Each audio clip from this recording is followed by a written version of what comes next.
এই যে তিলক লাগিয়েছো, মালা পরেছো, রোজ রোজ মন্দিরে যাচ্ছ, ভগবানের সেবার কাজ করছো, কি এটা?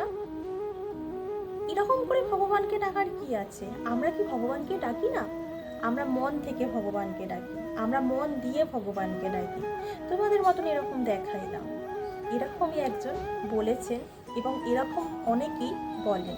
তো তাদের জন্যই আমি বলছি যে ঠিক আছে, রোজ রোজ মন্দিরে যাচ্ছি, রোজ রোজ তিলক লাগাচ্ছি, তো ঠিক আছে, আপনারা মনে মনে খান, মনে মনে ঘুমিয়ে পড়ুন, মনে মনে ঘুরতে চলে যান। কি প্রয়োজন এত কষ্ট করে কথা বলা? মনে মনে কথা বলুন। এই যে আমরা 84 lakhs জন্মের পর এই যে মানুষ্য জন্মটা পেয়েছি, এটা কিসের জন্য? সবটাই কিন্তু ভগবানের জন্য।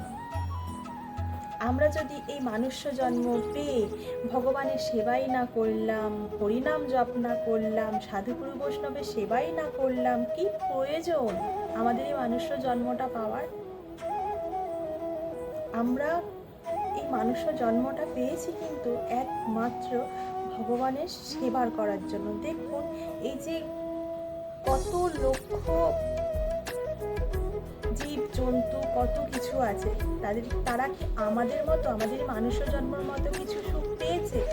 আমরা কথা বলতে পারছি, আমরা আমাদের মতো খেতে পারছি, আমরা হাঁটাচলা করতে পারছি, আমরা পছন্দের সব কিছু করতে পারছি, কিন্তু এটা আমাদের ভগবান দিয়েছে। যদি আমরা এই মানুষের জন্ম পেয়ে ভগবানকেই না ডাকলাম, ভগবানের সেবাই না করলাম, কি প্রয়োজন বলুন তো?